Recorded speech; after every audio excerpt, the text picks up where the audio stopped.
दोस्तों, धरती पर जिस प्राणी ने जन्म लिया है उसकी मौत भी तय है। यह एक ऐसा कड़वा सच है जिसे बदला नहीं जा सकता। परंतु क्या करने के बाद हर किसी को मोक्ष मिलता है, इसका सीधा उत्तर है नहीं। इनमें से कुछ ऐसे भी होते हैं जिनकी आत्मा सदियों तक पृथ्वी लोक में ही रह जाती है। इसका कारण है उनकी की अकाल मृत्यु हो जाती है।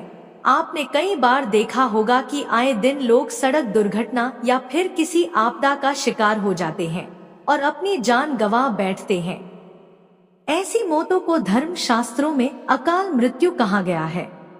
अकाल मृत्यु वह स्थिति है जब शरीर तो नष्ट हो जाता है लेकिन आत्मा संसार में ही बनी रह जाती है।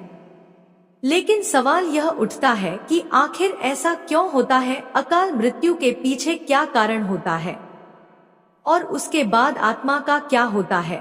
आज के इस वीडियो में हम इसी के बारे में विस्तार से जानेंगे कि अकाल मृत्यु क्यों होती है, अकाल मृत्यु के बाद उस आत्मा का क्या होता है, अकाल मृत्यु कैसे होती है, अकाल मृत्यु से बचने का मंत्र क्या है, आत्महत्या को पाप क्यों माना गया है।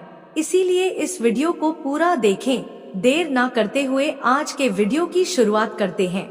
नमस्कार दर्शकों, एक बार फिर से आपका हमारे YouTube चैनल क्वेश्चंस का खेल डेली में स्वागत है। मित्रों, साधारण मृत्यु के बारे में तो हम सभी जानते हैं और समझते हैं, लेकिन अकाल मृत्यु का विषय ऐसा है कि इसके बारे में कई बातें कही जाती हैं। गरुड़ पुराण के 7वें अध्याय में पक्षीराज गरुड़ के पूछने पर भगवान विष्णु कहते हैं कि अगर कोई प्राणी भूख से तड़प कर मर जाता है या किसी हिंसक जानवर द्वारा मृत्यु हो जाती है या फिर किसी जहरीला पदार्थ सेवन करने से या फिर पानी में डूबने से किसी मनुष्य की मौत हो जाती है, तो ऐसे मनुष्य को अकाल मृत्यु के श्रेणी में रखा जाता है। फिर पक्षीराज गरुड़ पूछते हैं कि हे नारायण, अकाल मृत्यु क्यों होती है? कृपया मुझे विस्तार से बताइए। तब भगवान विष्णु कहते हैं कि हे पक्षीराज, अकाल मृत्यु किसी भी कारण से हो सकती है, फिर चाहे वह किसी रोग के कारण हो या दुर्घटना के कारण। ऐसे में मनुष्य अक्सर यही सोचता है कि काश ये उनके साथ नहीं हुआ होता तो शायद उनकी मृत्यु नहीं होती। परंतु अकाल मृत्यु का कारण अनेक जन्मों में किया गए दुष्कर्म को बताया गया है। फिर गरुड़ देव पूछते हैं कि हे भगवान, जब वेदों में मनुष्य की उम्र 100 साल निश्चित की गई है तो उनकी अकाल मृत्यु क्यों हो जाती है? इस सवाल के उत्तर में श्रीहरि बताते हैं कि यह सच है। वेदों में मनुष्य की उम्र 100 साल निर्धारित की गई है, परंतु इसमें दुष्कर्म को नहीं जोड़ा गया है। यानी हर इंसान की मृत्यु तभी होती है जब उसके पास धर्म कार्यों के लिए शक्ति नहीं होती है या फिर उसका शरीर उसे धर्म कार्य करने की इजाजत नहीं देता।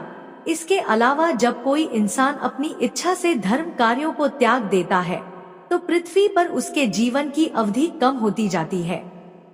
देखा जाए तो हर इंसान का कर्म ही उसका धर्म होता है। मनुष्य की मृत्यु कब होती है?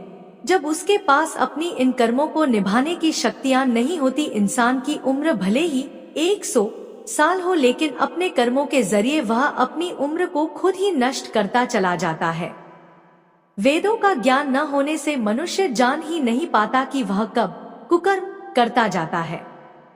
इसलिए हर मनुष्य को धर्म और अधर्म के बारे में अवश्य जानना चाहिए। आगे पक्षीराज गरुड़ पूछते हैं कि हे नारायण, अकाल मृत्यु के बाद आत्मा का क्या होता है? तब श्री हरि बताते हैं कि मनुष्य के जीवन के 7 चक्र निश्चित है। अकाल मृत्यु को प्राप्त होने वाले जो मनुष्य इस चक्र को पूरा नहीं कर पाते उसे मृत्यु के बाद भी कई प्रकार के कष्ट भोगनी पड़ते हैं। दरअसल अचानक ही मृत्यु होने की वजह से मनुष्य की इच्छा, कामना और तृष्णा बनी रहती है जो कभी पूरी नहीं हो पाती। ऐसे में शरीर तो नष्ट हो जाता है लेकिन आत्मा का मोह नहीं छूटता। इस स्थिति में अकाल मृत्यु वाली आत्माएं अपने परिजनों या जीवित लोगों को कष्ट पहुंचाती है और अपनी मनोकामनाएं पूरी करने का भी प्रयास करती हैं। यह आत्माएं प्रेत और पिशाच योनि में कई वर्षों तक यही भटकती हैं। आगे श्री हरि बताते हैं कि प्राकृतिक मौत से मरने वाले मनुष्य को 13 या 45 दिन में दूसरा शरीर प्राप्त हो जाता है। वह आत्मा प्रेत योनि से मुक्त होकर अपने कर्म तथा अगले जन्म के लिए यमलोक पहुंच जाती है। जबकि अकाल मृत्यु में व्यक्ति भूत प्रेत, पिशाच, कुष्मांडा, ब्रह्म राक्षस, बेताल और छत्रपाल योनि में भटकता रहता है। उनकी आत्मा को आसानी से शांति नहीं मिलती। फिर आगे पक्षीराज गरुड़ पूछते हैं, हे भगवान, आत्महत्या पाप क्यों है?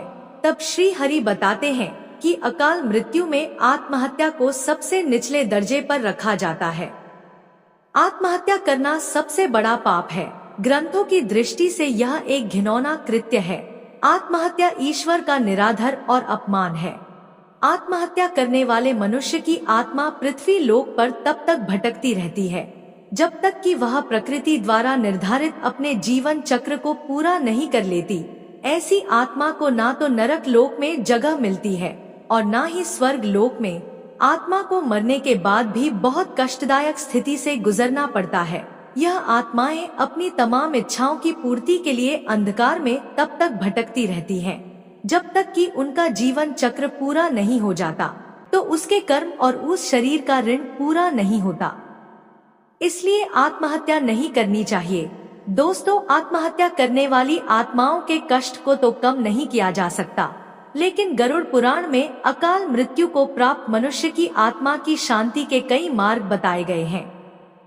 आगे गरुड़ देव पूछते हैं कि हे त्रिलोकीनाथ, अकाल मृत्यु वाली आत्माओं की शांति के लिए उनके परिजनों को क्या करना चाहिए?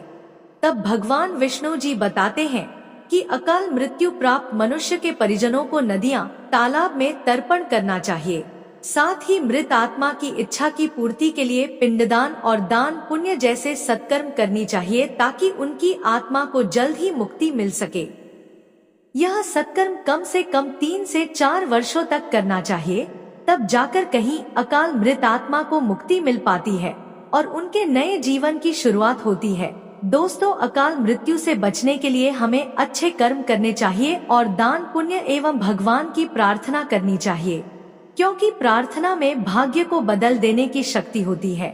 इसलिए आप भी पुण्य करें और दूसरों को भी इसके बारे में बताएं। दोस्तों, आशा करती हूँ कि आपको हमारी यह वीडियो जरूर पसंद आई होगी। अगर आई हो तो ज्यादा से ज्यादा लाइक और शेयर करें। अगर आपने अभी तक हमारे चैनल को सब्सक्राइब नहीं किया है तो जरूर करिए, और अगर सब्सक्राइब कर लिया है तो आपका बहुत बहुत शुक्रिया।